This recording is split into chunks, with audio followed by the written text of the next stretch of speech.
I dreamt there was an Emperor Antony. Oh, such another sleep that I might see with such another man. Oh, sovereign creature. His legs bestrewed the ocean. His reared arm crested the world. And here there was, or might be, such a man as this I dreamed of. Gracious madam, go. Show me my women, like a queen. Go fetch my best attires. I am again for Civies to meet Mark Antony. When thou hast done with this charge, I give thee leave to play till doomsday. Is thou the pretty Niles friend that kills but pains not?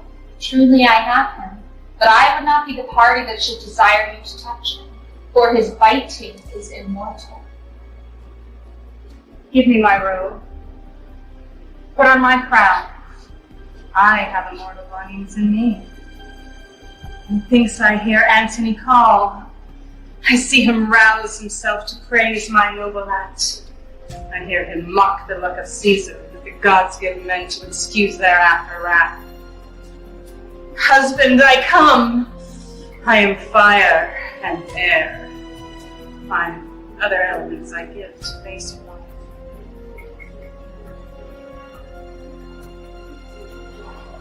Come, thou mortal wretch. With thy sharp teeth, this knot, intrinsicate of life, at once untie.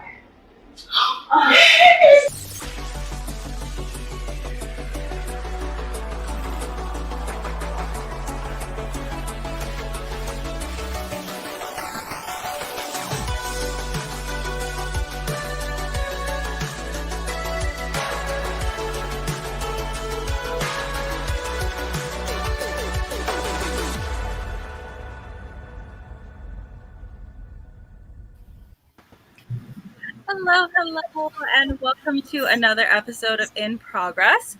We have been on vacation. Well, I've been on vacation. Joe has been working diligently for the last 2 months, and I'm so excited to be back. And for our show tonight, we are talking about kind of the concept of formal English and the different Englishes that exist.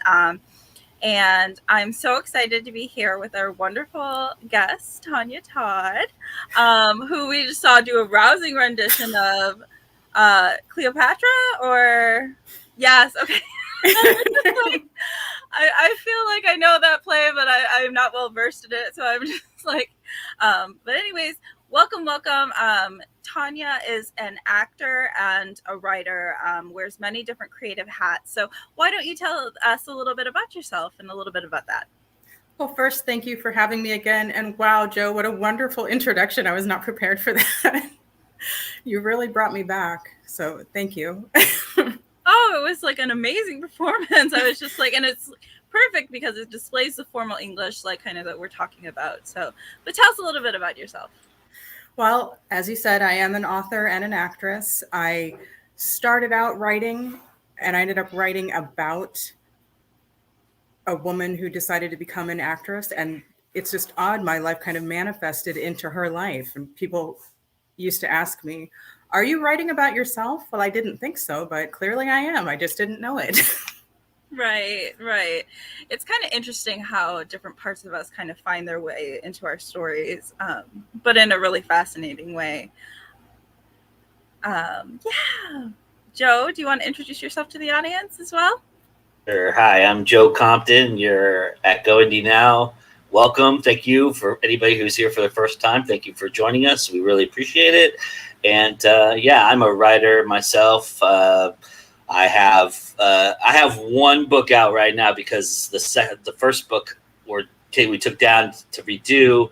That comes back out on Black Friday, and then the third book will come out next year. So the trilogy will be complete for the crime thrillers that I've written, and then I'm currently writing a fantasy series, which I can't believe.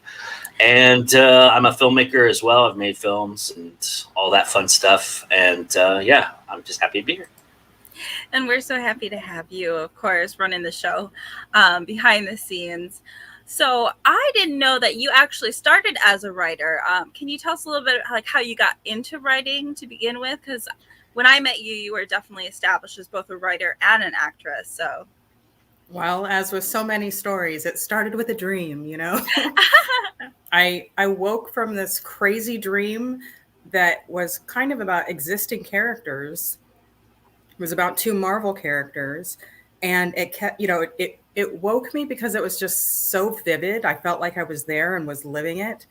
And I started writing it because it wouldn't leave me alone. It kept eating at me, and I wasn't a writer yet, or at least I didn't know it, but it wouldn't leave me alone. So I just kept writing it and writing it. And eventually things, I would think of things and it would be, you know what, this isn't those characters that, like, these characters live in this world, but this is different. So I just put it aside on this separate file because I didn't want to lose it. It was interesting to me. Right. And I kept doing that and just like, no, that's not them. No, that's not them. And eventually this file took over, and I ignored the existing characters and had these two other characters, and they definitely took on lives of their own, especially one of them. Like, it wasn't even supposed to be from his point of view, but he just kept talking to me.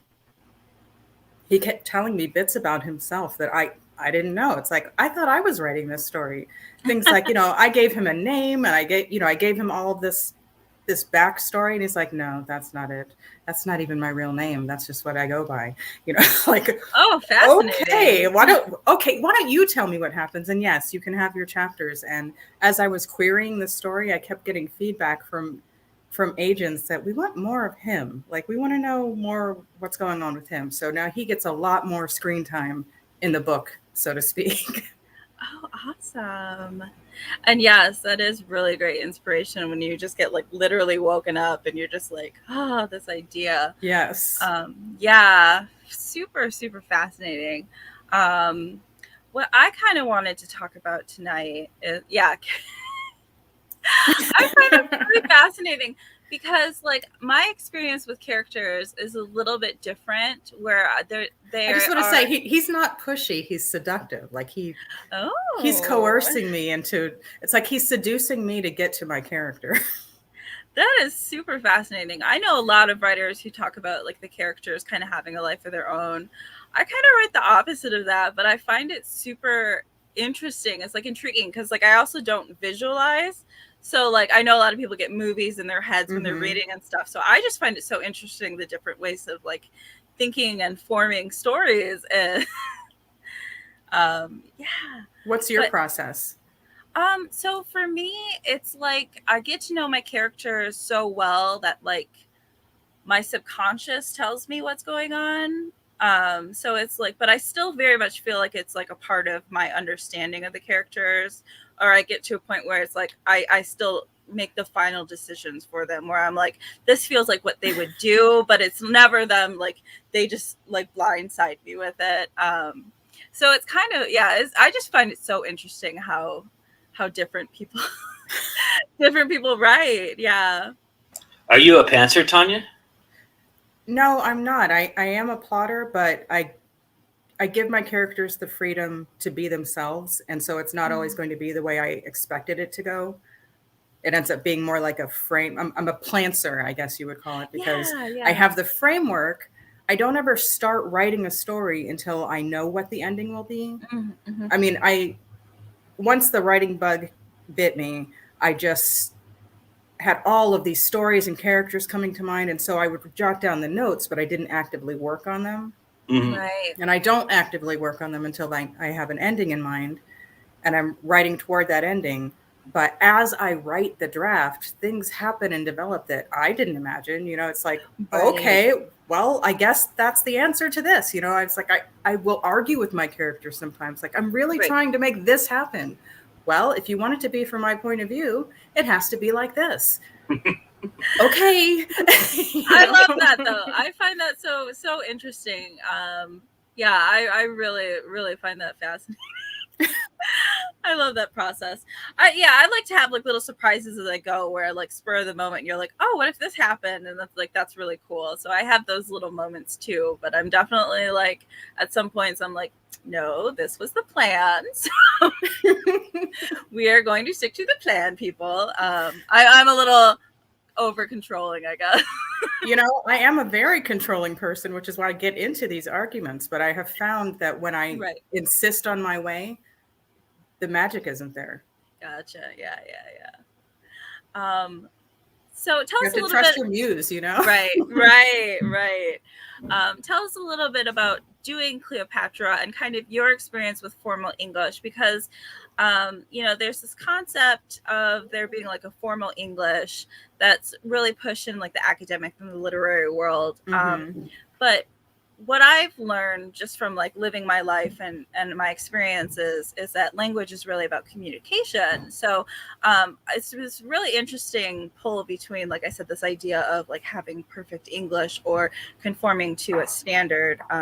And I mean, I love classics. I love Shakespeare, and I love, the beauty of formal language. But I think, like I said, there's that pull on the other side of, but if it is about communication, should we be upholding the standards so stringently as some people do?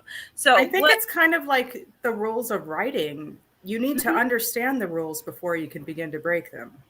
That's a very good point. Yeah. And then, yes, actively break them for the purpose of communicating whatever it is you're trying to say. But if you don't know the difference, that's not the same as just trying to communicate. Right.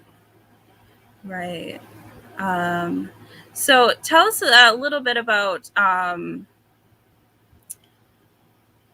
so you've done some different plays and stuff in the formal language. What other experiences have you had with like different Englishes and with formal English? Well, I will say that grammar rules came very easily for me. Like, that's not something that I struggled with in school. English is one of my strongest subjects. And when I became a writer, I had difficulty letting go some of those rules. Like, well, it has to be like this, and you have to write it like this, and that's not a proper sentence. So you can imagine how dull my first writing was. Like, it was just every sentence is like this, and every sentence is like this, and it's like, oh, okay, we get it. You know how to write a complete sentence, but can you make a creative sentence? Can you make it interesting? Can you grab our attention?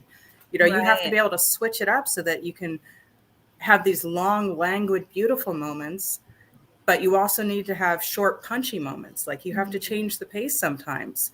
And every character can't speak perfect English, because then it's like they're all the same person. Yeah, that's very true.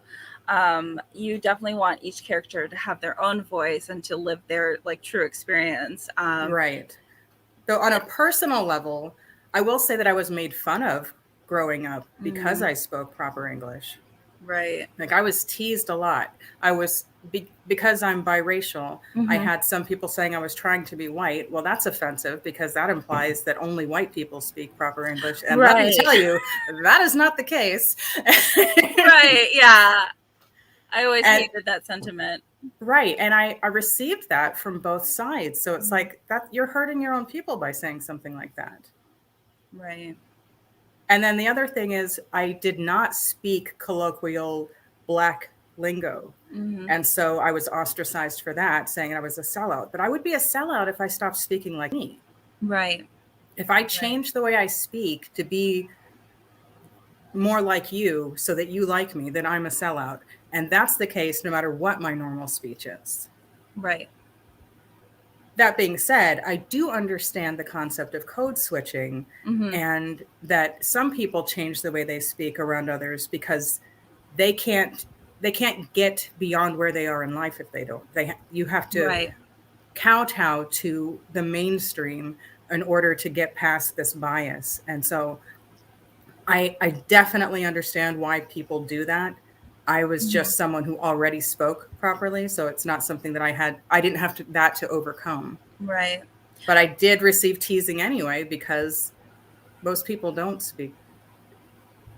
They don't speak by the book, if that makes sense. Right. And I wouldn't say that I do anymore. I definitely, change up my speech to be more colloquial, just to have fun with it.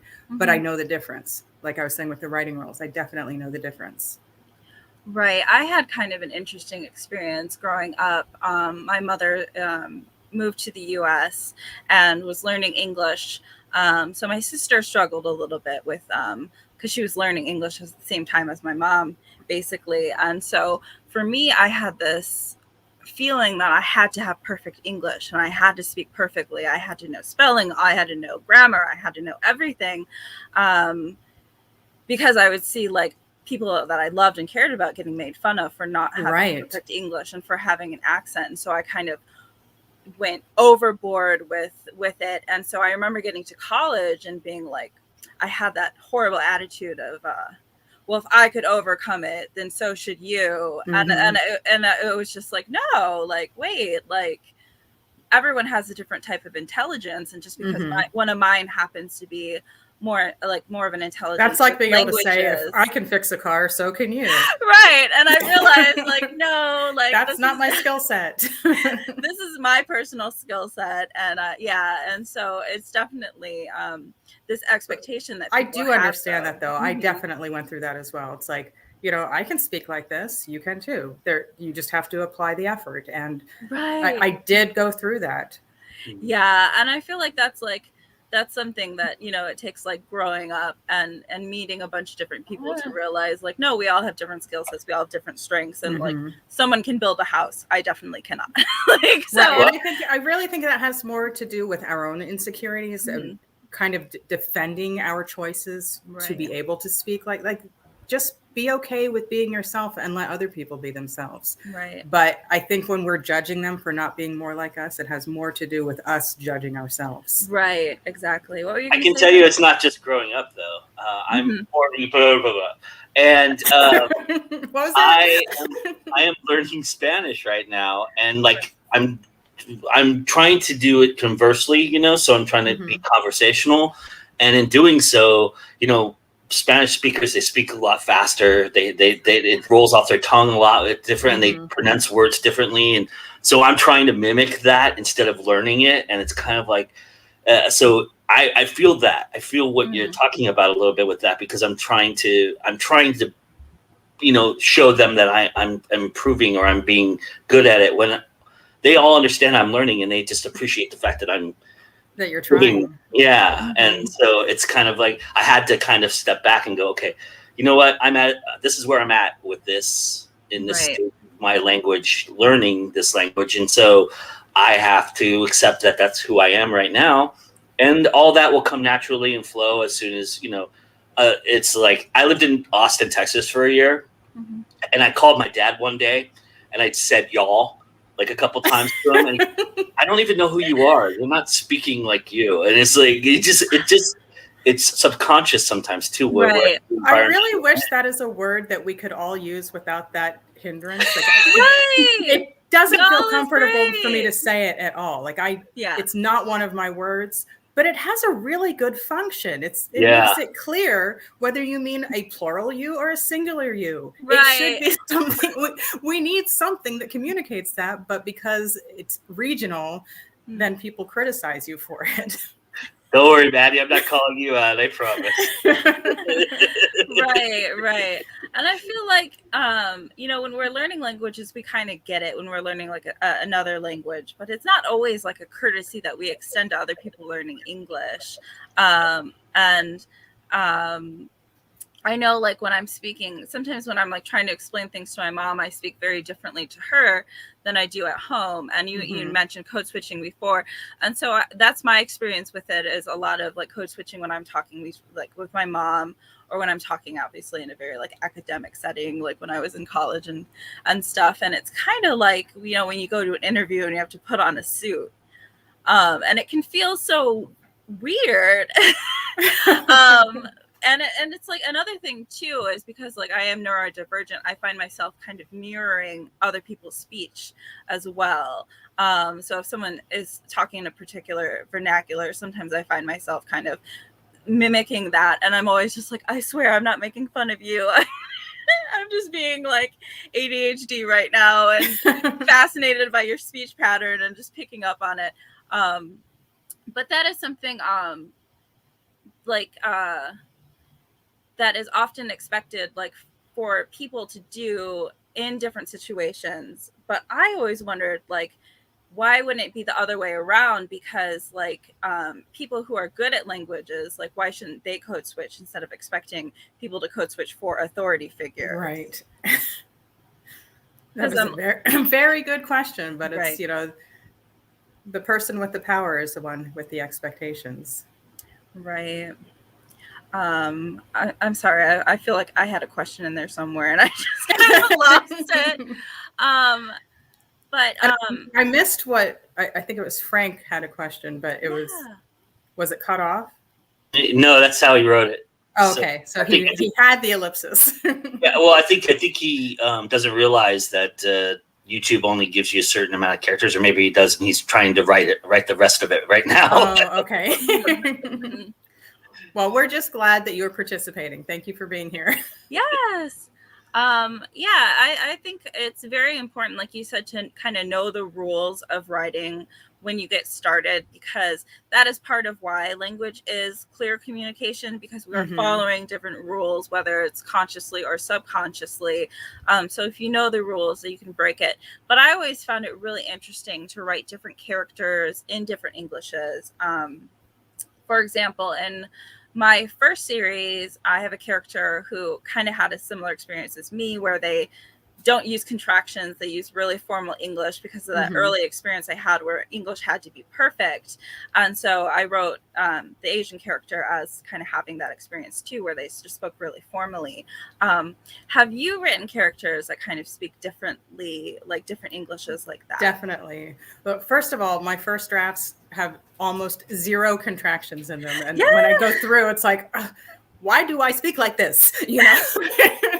Right. Why do I, when I think it, why does it come out in formal English? So I have to make it sound like a person, instead of a textbook writing it.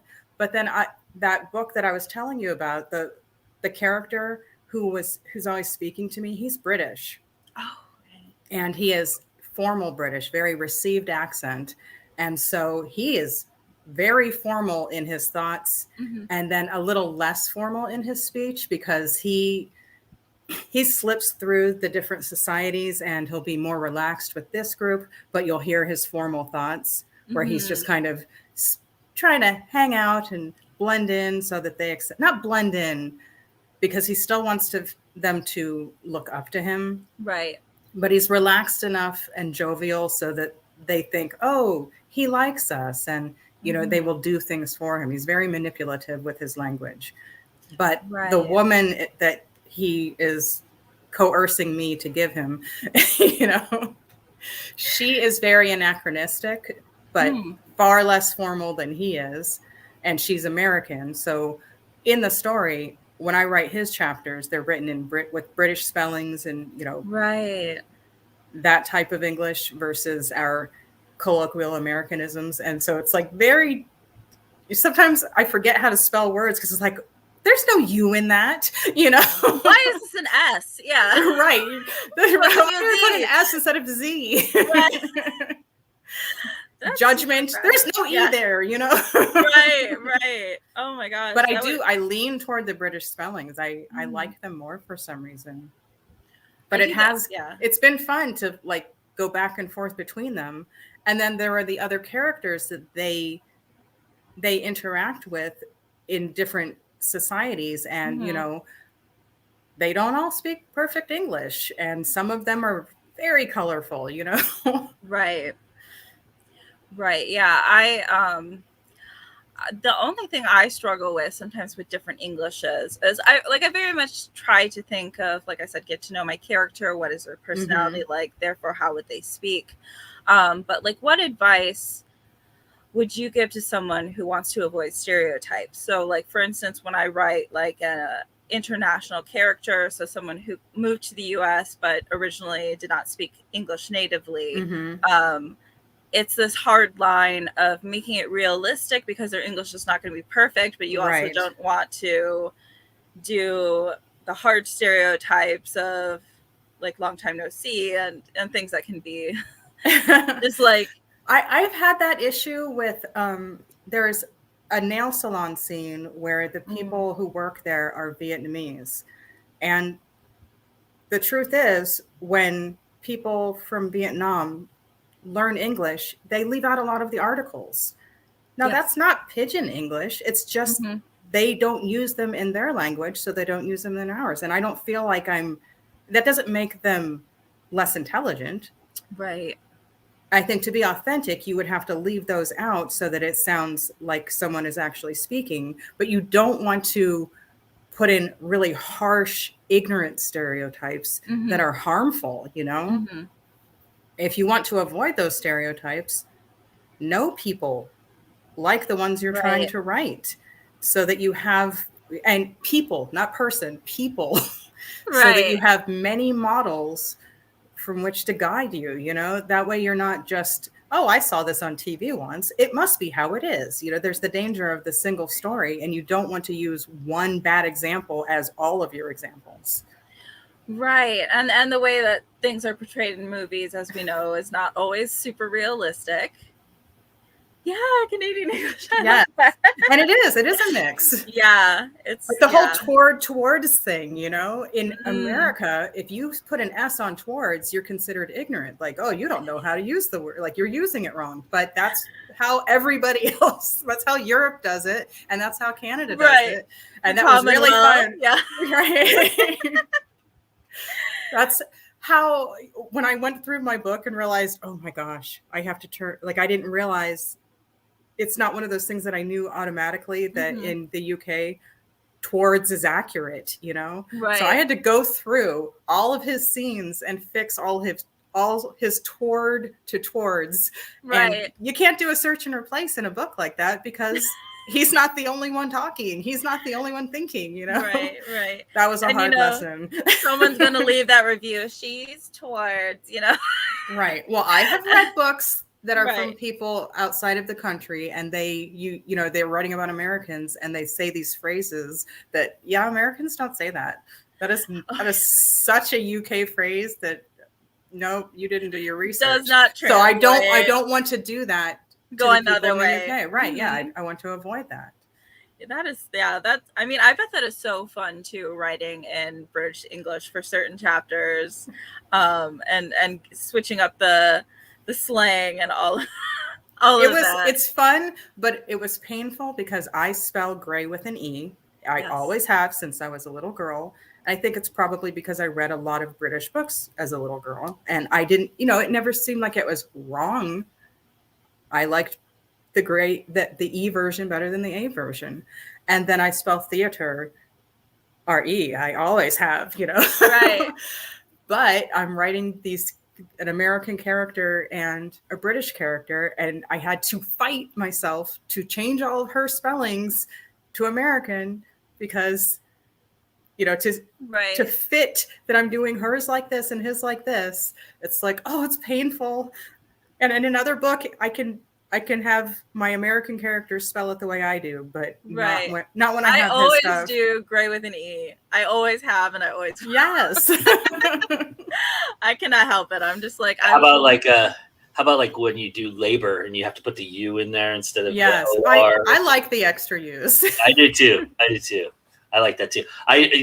So all this week has been my season premiere, and I put the extra E on there, and like, I know nobody's called me out on it, but I like that better. It looks better than just without the E at the end. But that's a personal thing for me. But I prefer it with the E too, though I do think there are different meanings for with the E or without the E. Yeah, probably, but whatever. Yeah, like with blonde, like I always spelled it with an E. I didn't realize that it was gendered. So yeah. I was just wrong for many, many years about the spelling of blonde. So that was Joe, is it inconvenient to throw that last comment up there? I totally missed it.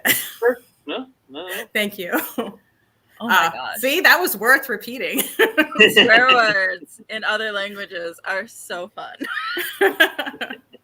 I feel like they have like special flavor when they're like in different languages. Like if like saying something like a bad word in Korean is just like extra oomph behind it. Yes.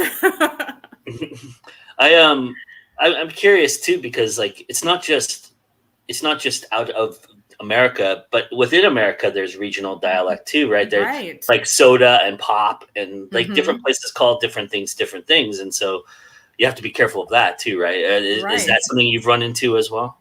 Yes, and America's huge, you know, like we take up a lot of real estate. And so the people on the West Coast, they just don't speak the same as the people on the East Coast. Yeah, and I think it's really like important part of research is, like you said, it throws you out of a story. It disorients you so much when Mhm. you're like reading a story about Michigan and they don't call it the UP, they call it like, or they don't call them Upers and trolls, they call them something else, and you're just like, that doesn't feel authentic. This person's I don't even obviously know not what that is. okay. Well, we've got two peninsulas, so we call the one UP for Upper Peninsula. Okay. So the people who live there are Upers because we say it UP rather than Yes. Upper Peninsula. So it's like, but little vernacular like that, like can really like sell your story as authentic or not. So I know that's a big thing when you're like, okay, this person is supposedly from an area I've been to, right, and they don't know how to say it.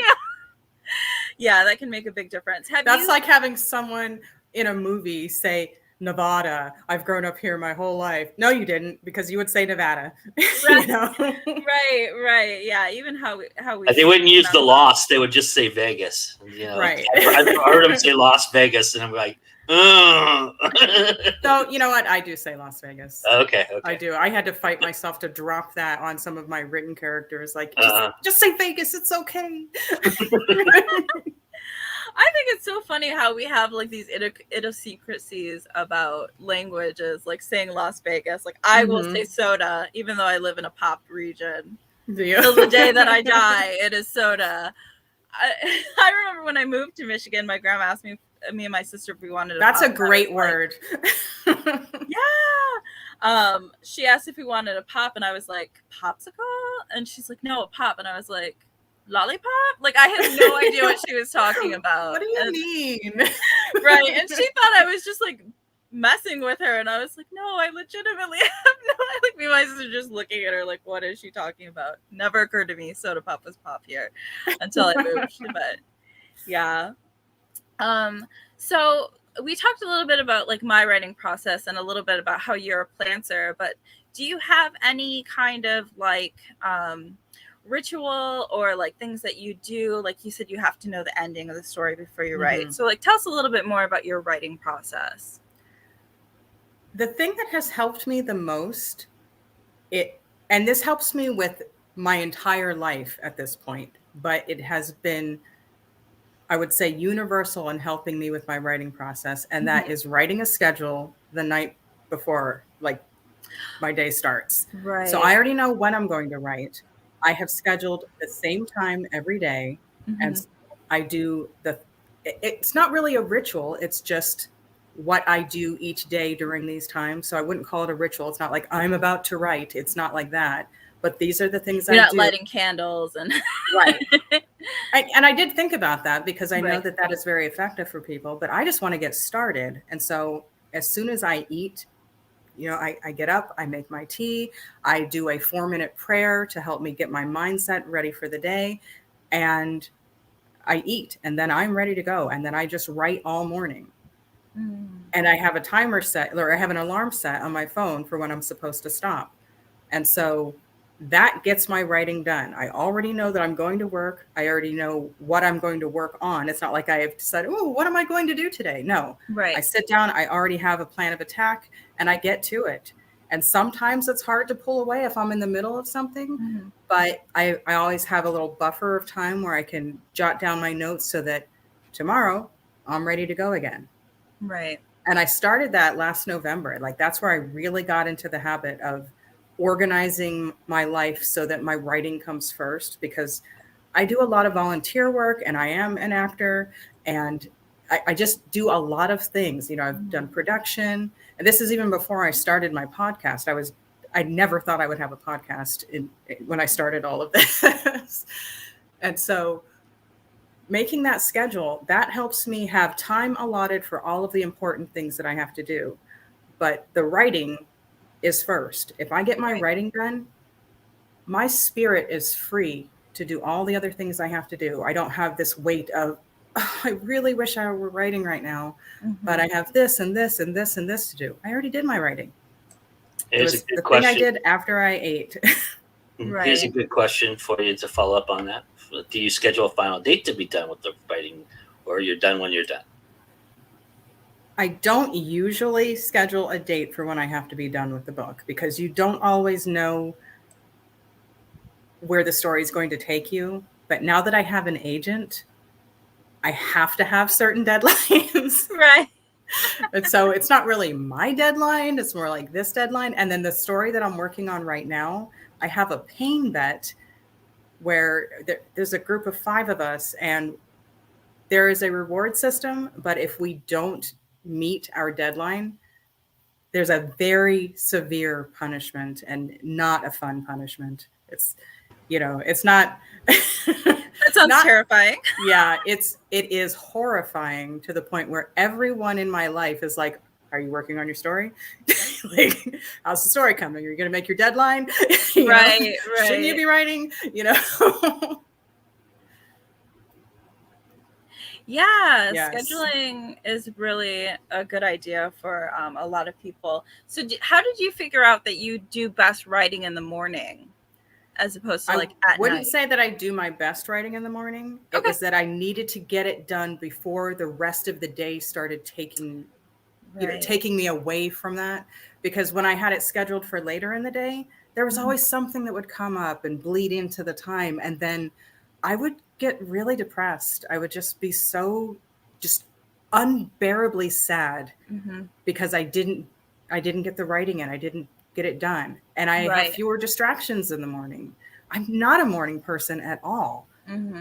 My entire life, I could not get up without an alarm before like noon. Right. And now I wake up at 6:30 every day, because that way, guess how many people are talking to me on any kind of social media or my phone at 6:30? Like my cats, Right. And even they have recognized now. It's like, you know what? She's doing her thing. It's the morning. And as soon as it's time, they're like, hello, it's time. Meow. Meow. I know that it's time. I'm always been a morning person. I start work about 3 a.m, 4 a.m. every day, pretty much most of my life. And I'm always surprised at how many people actually try to talk to me at that time. Really? Well, now that we're people so connected with people internationally, right? Yeah. Well, the thing is, the people trying to talk to you have been up all night. They didn't wake up then. Right? Probably true. And I'm also on the West Coast, as is Tonya, and so like I'm 3 hours behind everybody else that I know. Most people I know are on the East Coast, so they're already started their day or just getting started, and they always want to reach out to me, and I'm like, oh man, I'm just getting going, please. You're right. Well, I also have a setting on my phone where after 10 o'clock at night, I don't receive the notification. So I'm not tempted. It's like, no, I'm turning off the clock for the night. If I want to speak with you, it's because I have decided to get on my phone and talk to you. I won't accidentally see something, Yeah. This is another great follow-up question, and this is actually going to be my question. So Maddie and I are on the same wavelength here. How do you deal with writer's block when you're just when you're scheduling? If you have a day where you're just sitting there and nothing's coming?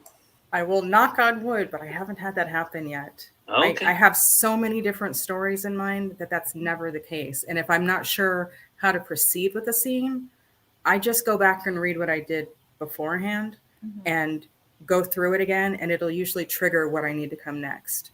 And if it doesn't, I go for a walk, and that's when it comes flooding. Like, it's like, I need to get back to the chair, and write it. So it's really, it hasn't been a problem. Doing something that doesn't require a lot of thinking, but allows you to take your mind off of staring at the page, like going for a walk or doing the dishes, can be super, super helpful. I know. Yes, I feel very blessed. Like I absolutely recognize and I'm grateful for this, but so far it hasn't been a problem. Well, one thing sorry, Joe, go ahead. Oh, I was just going to say real quickly, it's funny because I think walking is really good. It gets the endorphins going. And so I go work out, and when I work out, all of a sudden, 10 minutes into the workout, I'm thinking of a story. So this has become very handy for me because I can dictate it in my phone. I'll sit. I need something that I can record into while I'm in the shower, because it's always like, Yeah, right. That's the thing, right? So I've learned. My second book was mostly dictated off of this phone after workout sessions. So I was pretty. So that came in handy. And then when you sit, you already have your notes. You just take that and make them into good sentences because you've just been talking into your phone, right? Right. Oftentimes, I go, what is this gibberish? What am I saying? You'll just translate it later. Right. I was just going to say, I think one of the reasons why you are so blessed too is because you have a goal when you sit down of, I'm going to write about this, or I'm doing this with my writing today. I know that's something that helps me out a lot, is to set goals when I sit down and be like, introduce foreshadowing, introduce this character, develop this relationship. Like, if I know what my goal is for the chapter, even if I don't know exactly what I'm writing, when I sit down, I don't have that freeze response to be like, oh crap, what's happening now? So I think that's definitely like great idea that you just like go to bed. When you're going to bed, you just plan out, okay, what is my tomorrow going to look like? So I don't have to have that worry in the morning of what am I doing? I also have critique groups, and one in particular, which is kind of like an accountability group. I need to present something. And if I don't write something, what are they going to critique? And if I'm not doing that, I'm not doing my part in the group. Here's another follow-up question. It's do you have a self-care routine? I think you kind of went over this. You eat breakfast and do your prayer and stuff like that. But does that keep you creatively moving forward, you think? It does, but I don't know. The prayer definitely does, because it helps me just remember, what do I need to focus on? What are my goals for the day? And writing is always a goal for the day, but I need to say it to myself so I know this is what I need to get accomplished today, so that my to-do list is endless. So if I need to feel productive. I need to feel like I'm making a difference in my list, and my, denting the list, so to speak. So that helps. And frequent tea breaks, or if I reach this point, I will treat myself to the vanilla almond tea with just a splash of Irish cream. It's like, oh, I made it to this point and I deserve this treat. Oh, I'm huge on reward systems. Like, you hit a word count goal, then it's just like, guess who's having a little snacky snack, But sure. I do think that putting the writing first, that more than anything, like having that be the first thing that I do during the day, that has helped me to focus on it so that it gets the attention that it deserves. And hey, guess what? The other stuff does get done, but it doesn't. There's just something about the interruptions when you're writing. I can do those other things if I'm being interrupted. I need to focus on my writing. I don't even listen to music when I'm writing unless it's part of the scene, because I just want to focus. And if there's too much background noise, let's say the trash is here or something, or there's somebody outside making noise, I will play music without lyrics to cover that noise, because I don't want to think about the lyrics. I want to think about the scene. Yes, that makes sense. That makes a lot of sense. So we talked a little bit about you not having to deal with a lot of writer's block, but what do you find like really inspires you or influences your writing? Well, first and foremost, my characters. So I told you that they visit me, they talk to me, some more than others. Like I went a very long period without writing on that story because I had given it to my agent and she was doing her thing. And I was working on the pain one, the one with the pain vet. And man, he would not stop talking to me. Like, I'm sorry, I'm working on this one right now. Right. And when my agent said, okay, I need you to make these changes and I need you to get on this, and I made the switch, I was worried that, oh, how am I going to unplug? Like, how am I going to stop working on this one and make the switch? Well, he was right there ready to help me. Right. and power through it. And I feel like that was some of my best writing, is just revising bits of that story, because I felt like I wasn't alone doing it. Yeah. How do you juggle more than one project then? Like, it's the schedule system. Right. It's what are my goals going to be? This is what I'm going to do from here to here. Like from this hour to this hour, I will work on this. Gotcha. And if I get that chapter done early, I can make the switch. But if not, I have to stop at the end of that time period and then put some progress in the other thing. I think I already know the answer to my question, but my question is, when you're acting and simultaneously writing, have you learned to compartmentalize the differences because you're inhabiting a character who might have a different speech pattern than what you're writing, Yes. or have you had to turn that off sometimes, and do they ever get in the way of one another? They do get in the way, and I sometimes feel like I have a lot of voices in my head, and some of them are characters that I've written, and some of them are ones that I played, and it's like, okay, it's my head, I need to just shut everybody down and bring me forth, but they're all part of me. Like once you start playing characters, you don't completely let go of any of them. At least I don't completely let go of any of them. Like I will forever have Cleopatra with me, and I'm grateful for that because I feel like I'm a stronger person for having played her, and I feel like I'm more compassionate in regard to playing maternal characters because of her story and the things that she had to go through. People don't think of her as a mother, but she was. And that was a huge motivation for some of her choices that some people will judge her for making. But, this is the hand she was dealt. And I think she played it very well. And she went out the way she wanted to. So how has that influenced your writing, acting in particular? Because I imagine it'd be very helpful in writing because you really get to immerse yourself in more into other ways of thinking and perspectives. It helps in a lot of ways because number one, I get exposed to so many different types of people. I happen to have 2 stories that I wrote about actors before I was acting. Well, now I know what I'm saying. I had this one scene where it's like, oh, and then she's in a commercial and it takes 2 days to film this one scene for the commercial. No, it's not going to take 2 days to film a single scene for a commercial. You're going to do lots of little scenes in one day or sometimes it does take more than 1 day, but you're doing lots of scenes in those little days and in those days. And I didn't know that because I wasn't actually an actor when I started writing it. So it has helped me to inform those details. You have to do your research, and now I'm really doing the research by being on set and hearing the different things that are said, good or bad. It's just whoa, that was a thing that was said. That is a thing that happened, and I would not have expected that to happen in anyone's real life, but it did. Even if it's not something that happened to me, if I'm on set, I'm listening.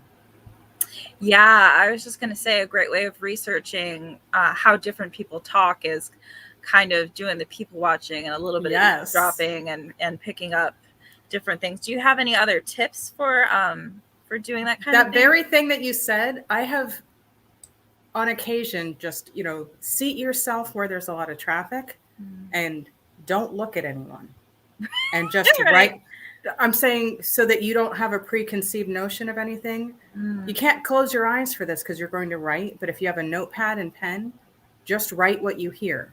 Just one thing after another. They don't have to be conversations that are happening with, it's not this person talking to this person walking by on their phone, this person talking to their child on their stroller, but you're not looking at them. You're just hearing. And that will also take away from whatever you were expecting them to sound like based on their appearance, which is when you're reading, you don't see the people yet. Like you just have dialogue.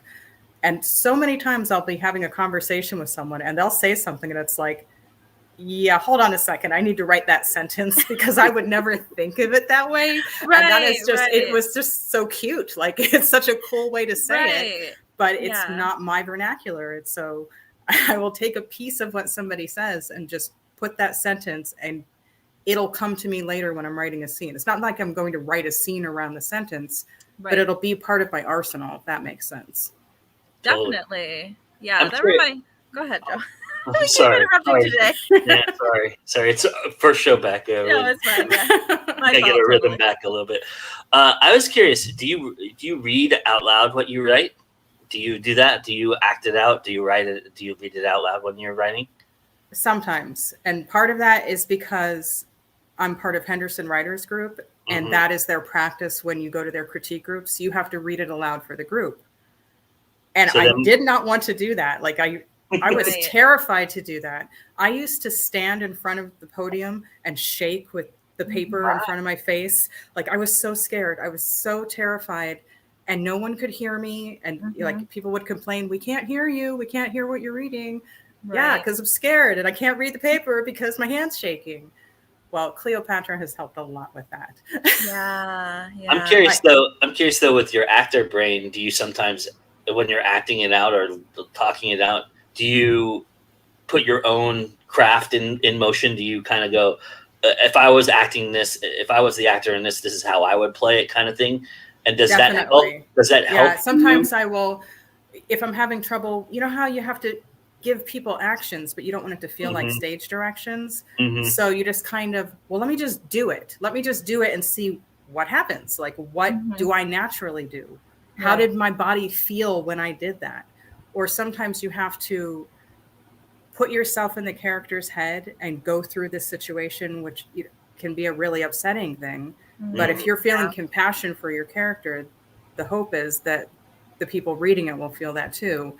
And, just different sensations that your body is having in these emotional moments.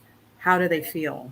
Like, how do they feel so that you can describe it on the page and it's not like, she felt sad, Right, explain like the gut-wrenching feelings that they're going through. Yeah, I always give that advice as an editor, because a lot of people, and myself included, when I do drafts, I just have a wall of dialogue, and it's like, okay, now put in the feelings, put in the thoughts, put in that meat. They're having dinner, no one's eating. Right, what's going on the page besides the words? I think that's really interesting about just like paying attention to what people are saying without the preconceptions, without looking at them and saying like, I'm judging the situation. It reminds me of a writing assignment I had in college when I was doing my degree. And I wrote a story, and it was supposed to be from 3 separate perspectives. So it was this ex couple. She was returning something that belonged to him. And there was like a writerly type in the cafe watching them and talking about, oh, it's so cute, they're on a first date, because they were like kind of having a little reconnection with stuff. Right. But it's so interesting to think about how someone can look at a situation from the outside and how just to perceive it completely differently from the reality of what's going on. So that's a really, really great tip, is to just like listen to the conversation and the dialogue without putting your narration into it. Because I feel like we get into that habit of narrating because that's the style of the media we consume, as people are narrating everything. Right. But something else to what Joe was saying. Another thing that I have done is pretend to be those characters in public. Like go into a situation and I'm going to be Sasha here. Let's see how people respond to her. Right. Because it's not just about how she feels and reacts. You want to know, if someone went into this situation and behaved like this, how would the people in this restaurant respond? How would how would these people react to her being like that? And that has been amazingly helpful, because I've had situations where people are saying, people have told me, critique members have been like, man, if she responded like that, I would do this. And that's not what I had on the page. And so I started trying things like, let me go into this situation and I'm just going to be her. And some of the things that were said were accurate, and other things were things I wouldn't have even thought. It's like, well, now I know how actual people respond to these situations.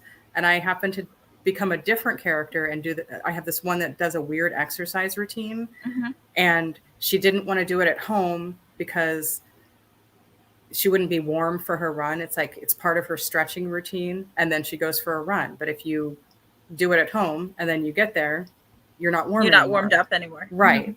But it's awkward. It's embarrassing. And she's like, you know what? I don't care what these people think. I'm just going to do it. And they think it's weird. That's on them. Right. Like, all right, I'm going to do her weird exercise routine and see how it goes. And I did it. And a group of children on a field trip walked by, pointed, and laughed.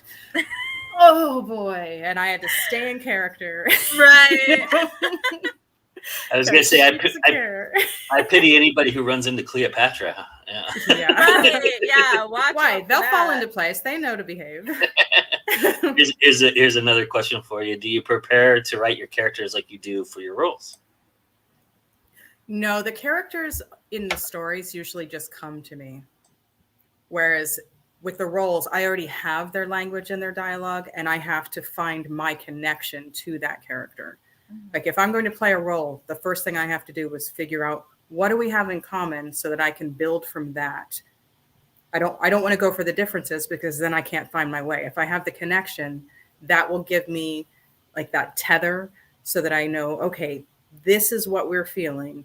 Now let me figure out why you're saying these things and doing these things. Why would we choose to do that? Motivations is so important. Right. Where the characters that I'm writing, so much of what they say just comes to me. It's not something I have to think. It's something that just comes. Right. Every once in a while, it's like, man, that's not right. And I'll have to essentially sit and have a conversation with them. Like, what is going on here? What would you do in this situation? Right. But I feel like that's not something that requires my thought process. It requires me to listen. Very, very true. Well, we can't have a discussion about formal English without asking you Oxford comma, yes or no, and look why. at my shirt. Right. I am part of the Oxford comma society. Right. And it's all about clarity. When we were talking about communication, well, if you don't use the Oxford comma, you run the risk of miscommunicating what it is that you are trying to say. Yes. And if you can find some argument for why not to use it, I'm open to hearing it, but I've yet to. Well, the court system upheld the Oxford comma in legal documents because of clarification. Right. I am a huge comma nerd in particular. I love all grammar, but commas are my specialty. And I'm always like, is it in a positive comma or is it the Oxford comma? Because if you don't have the Oxford comma, then it implies it's in a positive, and then that's a whole nother thing. So me being the indie guy, I feel like I have to fight for the semicolon. I just feel like I have to fight for it. That's the indie version of the comma, I think. That's the independent version of the comma. Yeah. So that's a different piece of punctuation. Well, right. I'm not a big fan of the comma per se, especially when Grammarly gets involved, because Grammarly likes me to put commas where I don't want to put commas. But the Oxford comma, I believe, is a necessity as well. Yes. So we're in agreement. We are all because I mean, like this is a hill I am willing to die on. Right. Yep. But I would love to see more people use the semicolon. That's just me. Well, I properly use it properly. Was it Vonnegut that said that it was like it was like college students use, like they learned the semicolon in college, and so they use it like obstinately, which is ironic because he uses it quite a lot in Cat's Cradle, especially. He's using it quite a bit. So but yeah, it was really great having you on. I do want to leave time for us to make any announcements, anything that we want to kind of talk about before we go, and let us know where we can follow you. So if you want to go ahead and let us know where we can find you, Tonya. I am across social media at Ms. Tonya Todd. That's MSTONYATODD. My website is MsTonyaTodd.com, and my podcast is the 52 Love Podcast. That's available on YouTube, Spotify, and the other usual podcast places. And the And I Thought ladies will pinch me if I don't tell you to check me out on IMDb as well. And that's just Tonya Todd. Very good. I am J.K. Allen. When I write primarily young adult urban fantasy, but I do have this book, This Side of Shadows, coming out October 7th. I wrote it with my sister, and it is a compilation of short horror stories. So very excited about that. It'll be out just in time for Halloween. So if you're looking for a spooky read, check it out. You can find me at hijinkswriter.com, hijinkswriter across social media, and I'm on TikTok as Ginny Antonic. That's JINNY Antonic. Joe, do you have any announcements? A couple comments here real quickly. Pro writing aid, yes. And then yes, it's great. It's better than Grammarly. That is too funny. But you're at GoIndieNow. If this is the first time you've been here, thank you for joining us. We really appreciate it. As you can see in the lower left-hand corner, when I do this, you can see right there it says like, comment, share, subscribe, do all those wonderful things for us. We really appreciate it. And I mean, we're rocking and rolling this week. This is our season. This is our a fall season premiere week. So this is our second day in a row of putting something out there, and we've got more shows every day for the rest of the week. So come and join us. Yes, and thank you so much for joining us. And as always, it's always time to go indie now. Thank you. Bye, everybody.